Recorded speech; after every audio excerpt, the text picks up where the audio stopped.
7 Spanish angels took another angel home. Hey, I'm Willie Nelson, and you're watching Hemp Rock TV on your local public access station.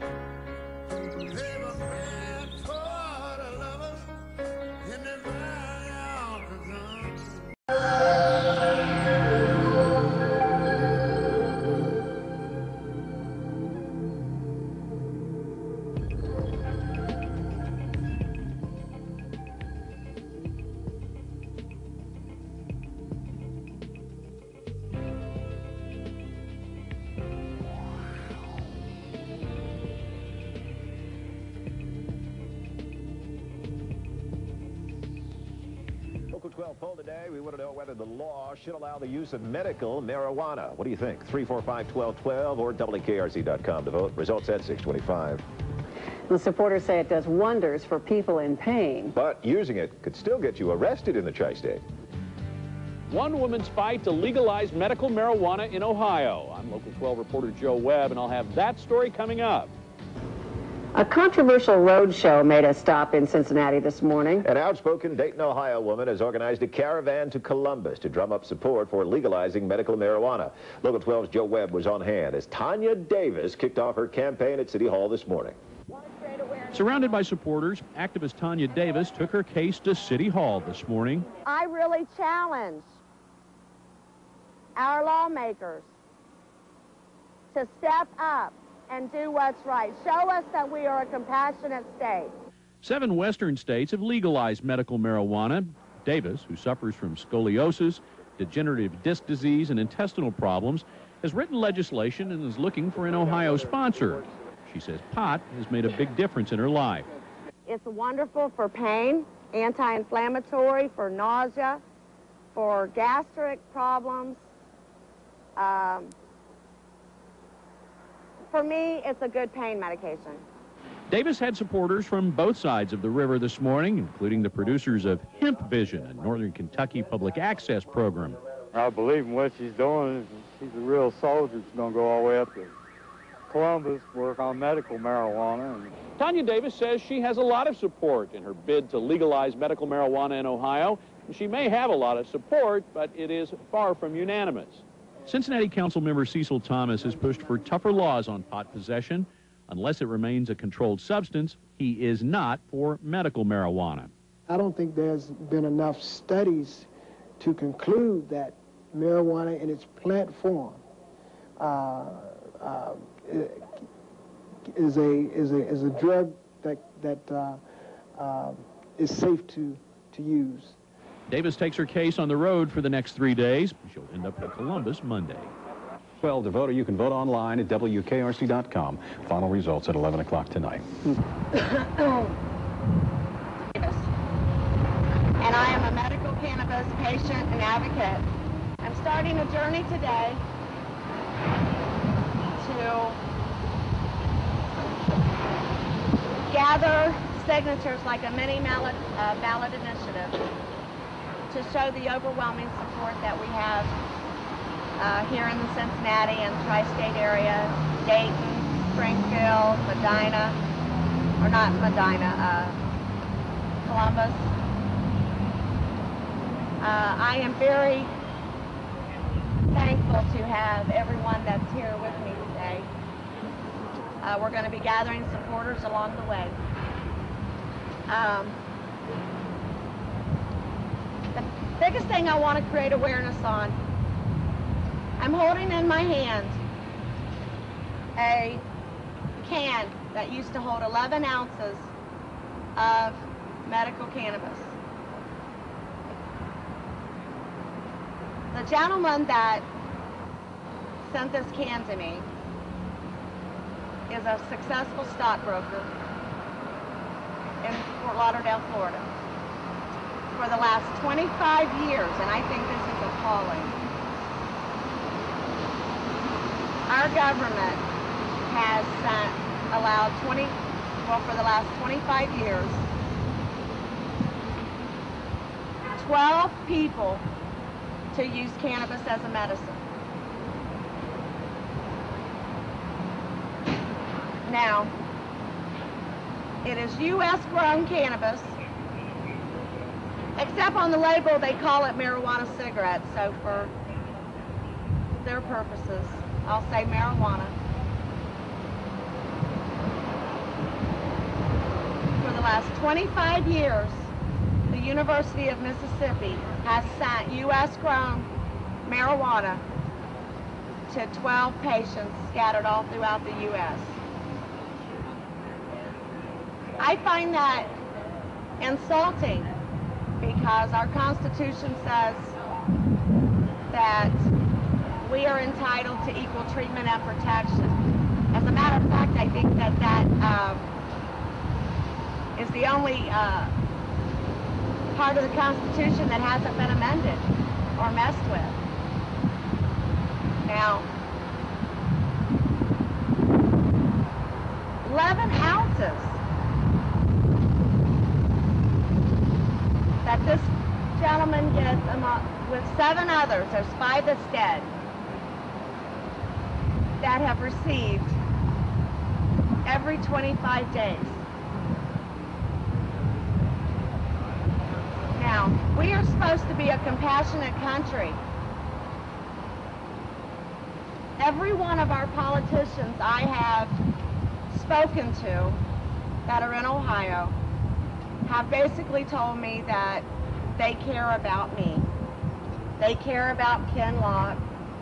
They care about the patients, and that this war on drugs would not affect us. Well, they're wrong, because it does affect us. I wanted to start this journey, this 5-day journey, down here on Plum Street at the City Hall, because City Councilman Cecil Thomas fought to get the possession of marijuana penalties raised to where you can go to jail for a joint.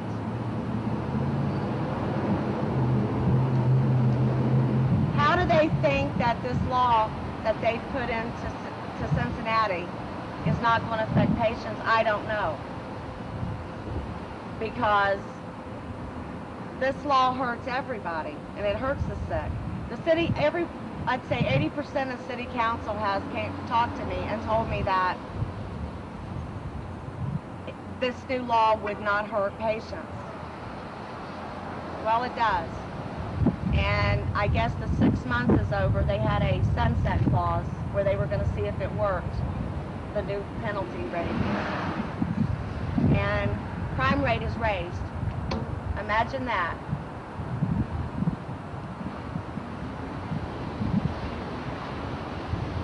My whole point of doing this journey was to educate, to show the public that this isn't made up. Our government is in the position to study it, understand it,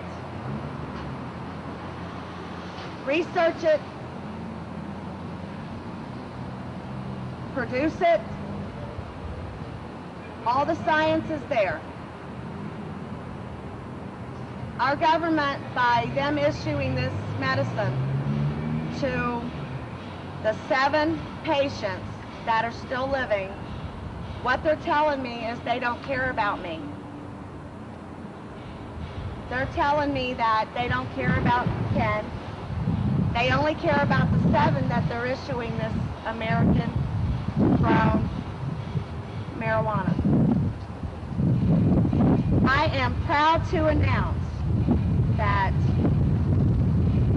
an Ohio doctor has finally stepped up and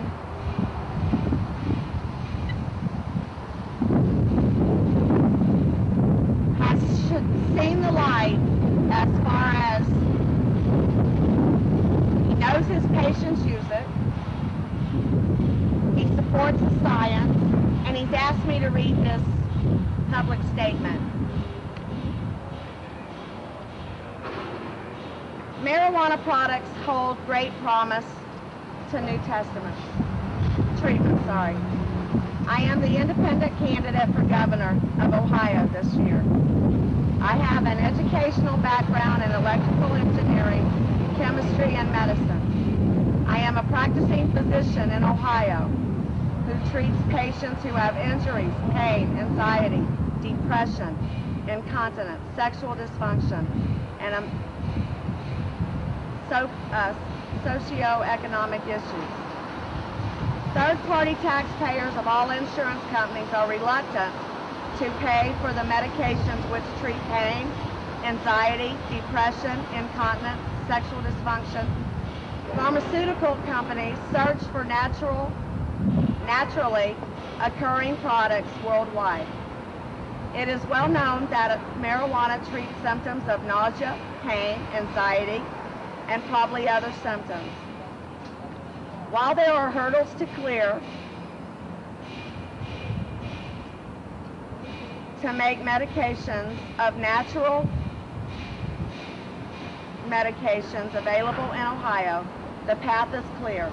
We must define the delivery system, the diagnoses to treat, criteria for making the diagnoses to avoid ambiguity, and a convenient breathalyzer testing to facilitate roadside testing of someone potentially under the influence of medications such as this. And basically the reason he's saying that is because of the new Druid law. That is totally wrong too. I believe the choice of delivery system will have a large impact on the final acceptability of medications produced from marijuana.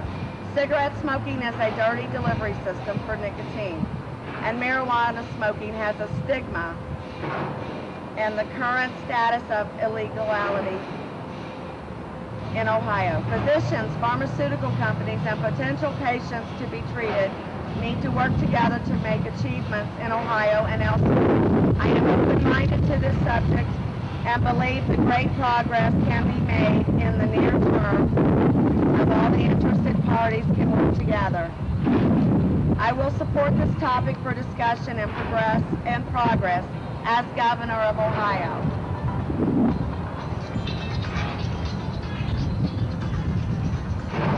I am very thrilled to announce the coming out of the first Ohio doctor.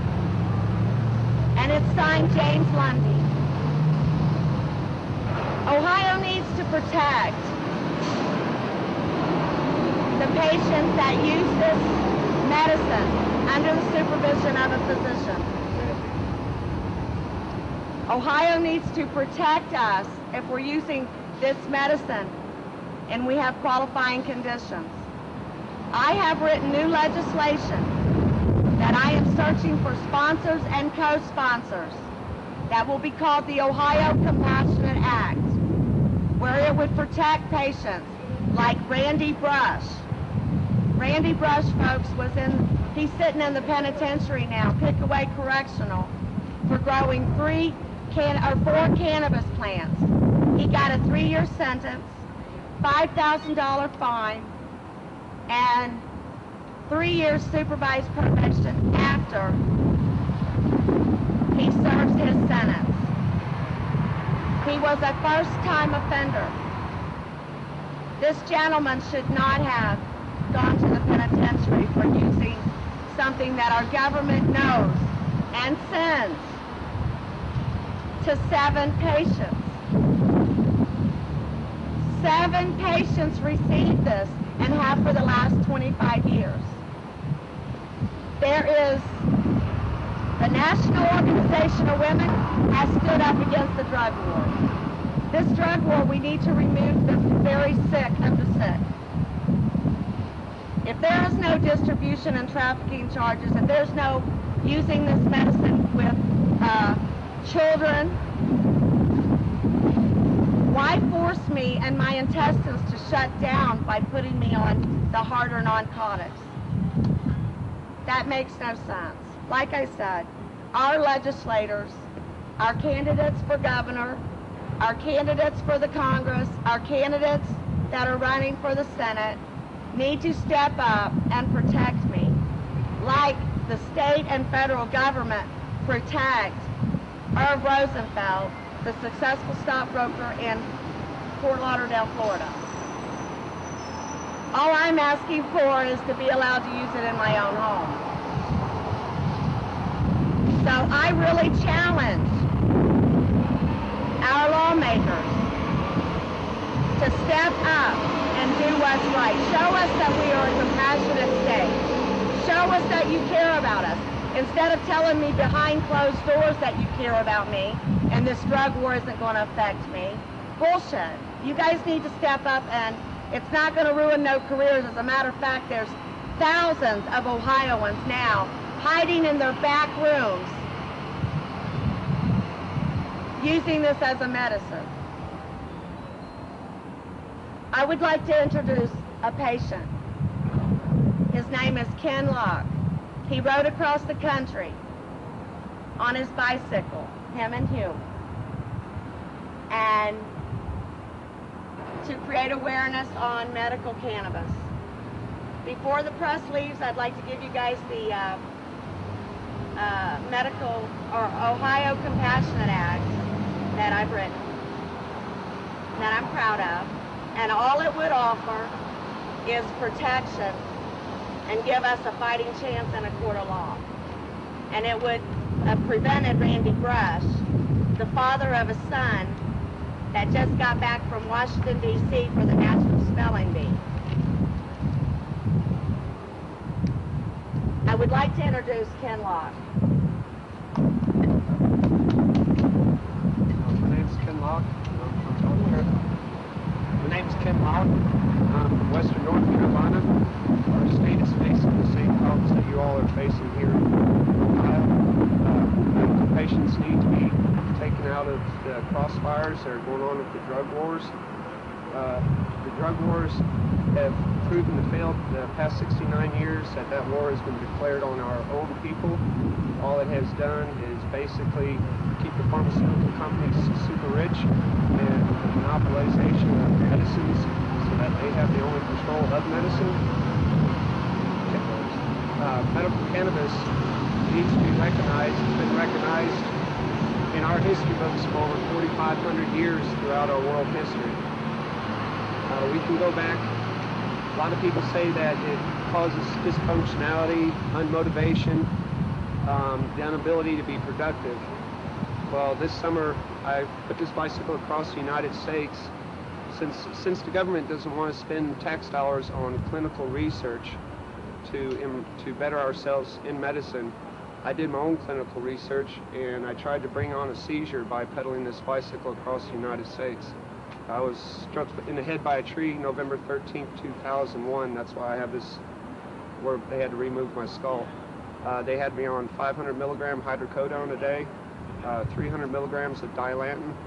I went through 2 major seizures and hospitalized while on pharmaceuticals. I talked to my local doctor about becoming a North Carolina medical guinea pig to be tested with medical cannabis. He said that even his hands are tied in our state. So I dumped both the pharmaceuticals into the toilet nearly 4 years ago, and I have been strictly a cannabis patient since that moment, daily. And I was not able to bring on a seizure. I used cannabis all the way across the United States to prevent seizures, and I did not have a seizure. So the government needs to start doing testing and spend millions of dollars on synthetics. We have a natural medicine right here that we don't need to spend millions of dollars of research to find out whether it works or not. We got millions of patients that can step forward and tell you it works.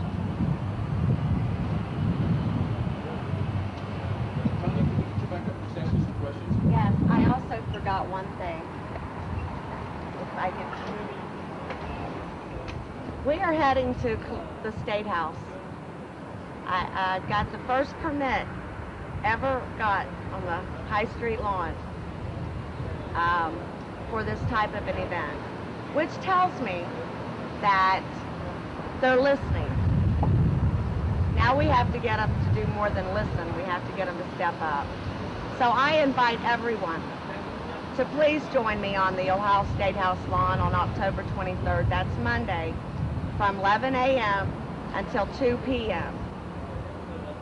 And we've got some phenomenal speakers from all over the country. So I really do invite you guys. Now I'm ready to take questions. What do you hope to accomplish with this caravan? I'm hoping to gather signatures so that I can take to our legislators and I can show them, hey, these people support us. They know this is the safest medicine. The one thing I have to say, too, is that our government is not going to give something that they can get sued over. They're not. They've never followed up on any of the patients that they send this medicine to. They have never said, how is it working? And they are sending them in cigarette form where they're smoking it. I hope to accomplish gathering sponsors and co-sponsors for this legislation that I've written with the help of the State House. I want to try to gather more doctors that are brave enough to step up. I am so proud of Dr. Lundy for being brave enough to step up. I'm hoping to... What's your medical condition, if you don't share with us? What's your medical condition that you use medical marijuana? I'm a domestic violence survivor. I was beaten so bad that I've got domestic violence-induced scoliosis. I've got advanced degenerative disc disease, and I've got massive intestinal problems going on. I've got a crippling terminal disease called pseudohypoparathyroidism. What this disease does is it shuts down. My body doesn't know that my thyroid and my parathyroid work, so I don't absorb the main things I need to survive. So it's severe spasm.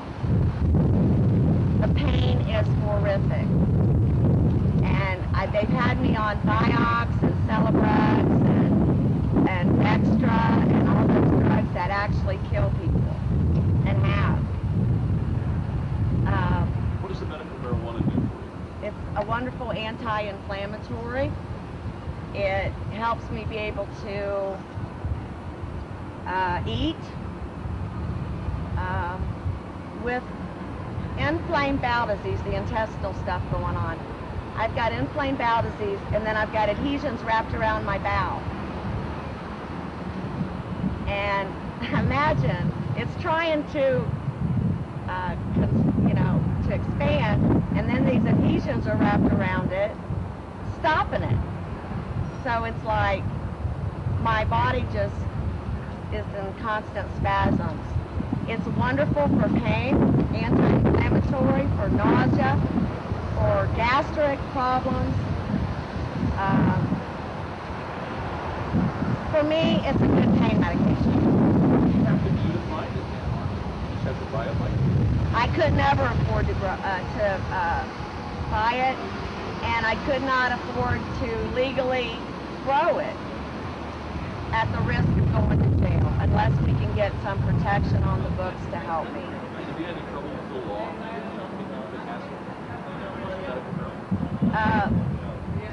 No, and I'll tell you why. Because I don't sit outside and use it. When I can get it from gracious friends, I use it in my home. So I'm not out blatantly trying to break the law. And plus, I'm also trying to change the same law I'm forced to break. You know, I shouldn't be forced in this position. If my doctor supports me, if my town supports me, if I've got qualifying conditions that our science has proved, it'd be different if the science wasn't there. The AFSCME union just recently said that they endorse medical marijuana. The National Organization of Women have said, take this out of the drug war. I am insisting, and it is my God-given right to be taken out of this drug war. I should not be a criminal, and I shouldn't have to put myself at risk trying to get the medicine that makes me feel better. Now, there are hundreds of medications out there for everyone.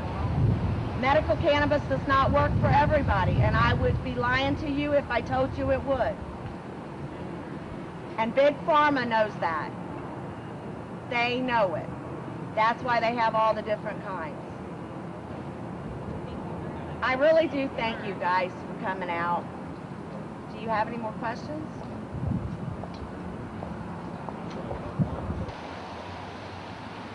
Spell your last name. B-Y-R-N-E-S. Okay.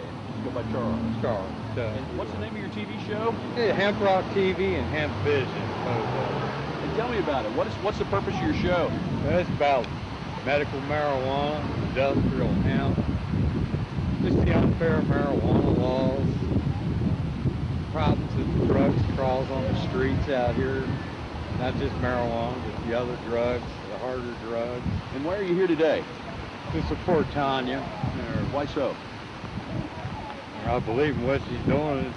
She's a real soldier. She's going to go all the way up to Columbus to work on medical marijuana. She needs it, so many other people do too. Why are you so? Why is marijuana so important to you in terms of making it legal? Basically, just the law. Most of the problems around here has to do with the drug war, the violence on our streets, everything. All comes down to the drug money. And we're just trying to figure out a way to straighten it out. My name is Ken Locke. I'm from Western North Carolina. This year I set out April 7th, 2006 from Folly Beach, South Carolina. I rode across the United States to bring awareness and focus of the damages that the drug war is doing across our United States to families and individuals, especially the families and the children that are being damaged by this drug war. See, I was injured November 13th, 2001 when a poplar tree top broke out and struck me in the skull. It shattered the right front section of my skull and did quite a bit of damage, basically almost knocked my eye out of my head. Went through reconstructive skull surgery, and then almost a year of rehabilitation, basically relearning how to walk, run again without tripping over my feet. It was all a learning process, just like being a kid again. For a year and 2 months, I was prescribed pharmaceutical medicines, hydrocodone 500 milligram and a Dilantin 300 milligram daily to take care of my headaches and seizures, feelings that I had that was going on, what they described as symptoms of seizures. While on pharmaceuticals during that year and 2 months, I went through 2 seizures and hospitalized. If anybody's ever been through a seizure, and it's frightening. It's something that you do not want to have to go through again if you've ever experienced one. So I asked my doctor about medical cannabis, using cannabis as a medicine. That I've read research from Europe and other places around the world that they're doing experiments and research with cannabis as an anti-seizure medicine. And I asked him, with all my own local doctor, with all the technology and all the science that we have today, why could I not become a medical test guinea pig for the state of North Carolina with medical cannabis? He told me that it couldn't be done because his hands were tied and my hands were tied because it was against the law, it's against federal law to use cannabis. And they said it had no medical uses. It kindly upset me that my doctor was taking that stance, because doctors should have an open mind to any avenue of medicine to promote healing should be approached and examined. I mean, that's what research and knowledge and everything is attained by, is that using of that specific species to understand what the hell it does. And they do spend all this other time on pharmaceuticals, man-made chemicals, to see what it does, and we have found that basically anything that man creates has some type of bad side effect. I mean, we cannot be God and make something perfect. We never will be. God created cannabis in its natural form. It is an excellent medicine. The bike ride I did across the United States after I talked to my doctor, and he said that his hands were tied and mine were tied. I went home, I got my family Bible out and sat down and really thought about it, because where I was getting ready to go was considered criminal, make me a criminal of the laws. And I sat down, I read through. And he's got a website too. Yeah. Yeah, he carried my bike ride, a little jog of it before it started out. What did Harrison do? Yeah, he let it stay on there instead of taking it off. And there was a couple people that took mine off. Even the bike rider, Armstrong, he left the advertisement on his site. That was cool. I tried to get him to come ride, but we were 20 miles from an event. He's retired now, but his team was riding an event 20 miles off our course. Right. And we were trying to meet with him at the same time, but missed him. When's your next bike ride? April 2008. April? My whole family's going to drive out to San Francisco, and then we're going to take it to LA, and then work across the southern states, and then bring it up through my hometown, and then to Washington, D.C. Well, that's good. Who all is going to, that you know that's going now? So far, Eddie Lepp, if he can get off, I don't know if you know Eddie Lepp, or Jack Herr. Jack, yeah. All right, Eddie's Jack's neighbor. Eddie got raided by the feds with 32,000 plus plants. I stayed at their place for a while. Eddie said if he can get everything straightened up, he's right now in the process of suing the government for like $87 million for that raid, because it was a botched raid. I mean, they violated his constitutional rights big time. He's going to try to help. But Jim Cohen said that he will drive. He's downstairs, and he's going to help sponsor quite a bit of it. Hugh is going to ride with me. Right. His girlfriend's going to sponsor him some. Right now, that's what we got together so far. And if we can somehow rig up or get a chair for Tonya, and I know they make battery chairs that'll be self-stabilizing where she can sit down on it. Right. She said if there was some way. So if we get an electric trike for her to where she can zip along the road with us, there would be another patient right there. So we're in the process of trying to put that together. It's in its infancy stage. But we'd like to get a lot of help from folks on this next ride, help with the route. That'd be wonderful. Input of where the route should go, so it's most functional and most effective. You got a website? www.j4j7, that's J numeral 4, J numeral 7 .info.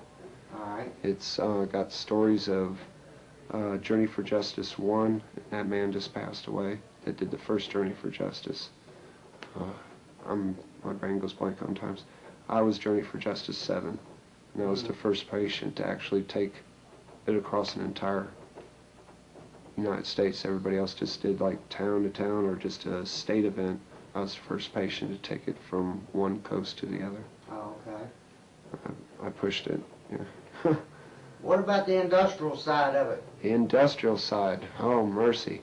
When I went through what we call our Corn Belt, Kansas and Missouri, parts of Tennessee, that area was amazingly barren. The global warming that's taking place on our planet is very critical, folks. If you want to get a real taste of what's happening to our planet, get on a bicycle and slow down and see what's happening. When I went across the United States, a lot of people were just interested by why I was riding, and I got into explaining why. And I was in farm country, and the folks brought up to me, they said, have you ever heard of industrial hemp? And I got real excited. And I said, yeah, that's the cousin to medical marijuana. It's its brother. And they were like, yeah, and what can you do about getting that legalized, Mr. Locke? And I said, do you know? I said, I think there's a big problem going on with that both the farmers of America and us patients are facing, because they know if they allow the medical patients to have their medical cannabis, then that's going to open the industrial aspect of cannabis wide open like a box of jelly beans. Because there's no getting high on industrial.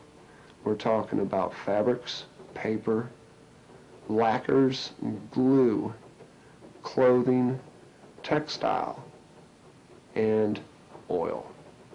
And I believe that's the biggest thing right there is textile and oil. Because when you get into the cannabis plant, it's not just for smoking. When you get into the industrial aspect of it, the non-smoking aspect of it, you got an incredible plant there that blows soybean away, blows corn away. Before DuPont came out and introduced nylon to the United States and took over the market, hemp was the king. Hemp outlasts nylon. It's stronger than nylon. But because of petroleum oils, you can produce nylon. And here's the trick. Industrial hemp is a regenerative source of energy, and this planet is in a desperate need for that source. Because without that source, we die. That's simple, folks. If we don't have energy like a human body, you don't put food in it, it dies. If we don't have that oil, which Mr. Bush himself said we are addicted to, said on national TV, the United States is addicted to oil. And since we're having this drug war, if we're addicted to oil, then we need to face this problem too. The best way to face that problem is get us off the Middle East nipple, put our American farmers back to work. You let those farmers who know the best how to grow, and they've known they're the ones that brought this country out of the dust. If it wasn't for our farmers, period, the world would not be. Yes. So we need to let our farmers and the common knowledge they know and the mastery of the land they know, yes, and let them do their thing. And when they can show you the world, just as China's doing right now with industrial hemp, you better let us American farmers do the same thing, because China's coming back up on its feet with that plant. And that plant brought us out of the dark age, and if we don't start utilizing that, this great country, the United States, is going to return to the dark age. And the only people who we're going to have to blame, we the people, us, we're going to have to blame is ourselves, because we're allowing these politicians and the people that we have elected in office do our farmers wrong. You need to turn them folks loose. They know what to do with that plant. It's not going to put a mass flood of marijuana on the streets because something else they hide from the American public. You let the American farmers put industrial hemp back to work.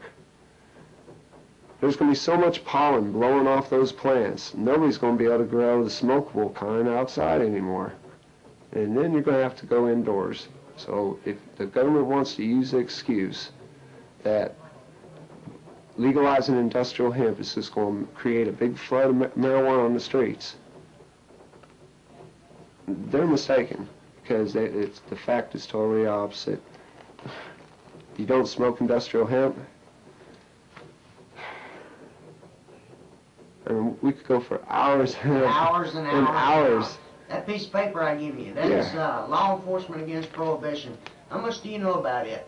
Well, I know a little bit. They endorsed my bike ride. They felt they're looking at legalizing all drugs because the ridiculous money that's being spent on the prison systems. I mean, basically we're turning America into a giant prison system. And that money could be paying, instead of us cattling up our people like cattle, which we ain't, we need to be putting that money into our farmers. I mean, we're spending trillions and billions of dollars on man-hours, prisons, when all this money could be put into making ourselves independent as a country, letting the farmers do their thing, letting them do their thing, we're going to be cleaning up our own environment. Farmers ain't going to have to use tons and tons of fertilizers. They're not going to have to use tons and tons of pesticides. So what that's going to do, that's going to mean that in a few years, our streams, our creeks, our rivers, our lakes are going to start cleaning up. I watched a report on Link TV, and everybody needs to watch Link TV. If you want to watch TV without borders, It'll blow Fox, CNN, all them out of the water. Link TV is straight up. We have put in the past, since early 1900s, us using fossil fuels, we have basically accelerated the Earth roughly 600-700 years ahead of its time in its normal cycle. We've advanced the global change that's going to take place on our planet. The North and South poles are like the Earth's kidneys. All the shit that we've been dumping in our rivers gets to the oceans. And the only way the Earth can take care of herself is to wash that stuff up with her currents and her flows and store it up in the North and South Pole in deep frozen packs. Here recently we're finding out through Link TV's investigation that the people that live in those uppermost parts of the world where it should be very, very clean are coming down with PCP poisonings, amazing fertilizer poisonings. And they're going like, how are we getting these poisonings? Well, the Earth has to store this stuff somewhere because we're poisoning the hell out of her and she's got to take care of herself. But now, the crisis that's coming is these Eskimos that are getting sick and giving us a forewarning of what's coming. When those ice caps do melt, all that high concentrations of fertilizers and herbicides and pesticides, along with the salt, the lowering of the salt salinity of the ocean, more fresh water that goes into the salinity of our ocean and kills the salinity, that's going to kill our ocean, along with all the chemicals that are stored up. We're in trouble. So if we do not get off the fossil fuel, let our farmers, I'm going to repeat myself again, let our farmers do our thing. We let our farmers do our thing, we won't have to send our soldiers over to Iraq and try to claim something that belongs to somebody else and use our lives and allow Bush to lie to us. We let our farmers get this country back online. Right on. Right on. Well, when's that bike ride one more time? April 2008. We're still working on an exact date, but it'll be the first week of April. My family and all head out there, and Hugh and everybody, and hopefully all the other people that'll join in. We'll meet together in San Francisco at the Golden Gate Bridge, and we'll roll south to Los Angeles, and then we'll roll across the southern states through New Mexico, Arizona, Texas. We're going to go into Louisiana because Louisiana is an example of just how bad the government's got.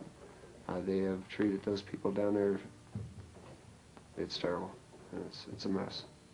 And then we're going to take it to Washington. From there, we're going to go up northeast and take it to Washington. What's your web address? www.j4j7.info. I-N-F-O. All right. Be sure to tell all the voters to get out and vote and learn who to vote for. Yeah, folks. It's real important. This country was built upon common folks, good old American folks. I think we all can see what's going on. We need to stop this denial thing inside our heads. We need to wake up. We have been lied to, and it's taken a few years for all these lies to start coming out on the table, and we know what is going on up in our White House is wrong. Those people don't belong in office. And we need to get people that are not connected to corporations. We need just grassroots people that got calluses on their hands. Learn who to vote for. Yeah, we need regular, real people in office and learn who we are voting for. Don't take just their choices they put out. If they're going to just give you with this candidate and both are rotten, then come up with your candidate and get them in there. Get real people in office. That's what we need to fix this planet. Because right now the politicians and all their greed and their corporations, they have ruined us in this world. And we have lost a lot of respect among our rest of our neighbors in this world. Peace. Here are final results of our Local 12 poll. 88% of you support legalization of medical marijuana. 12% say it should stay illegal. About 6,700 votes today, both online and by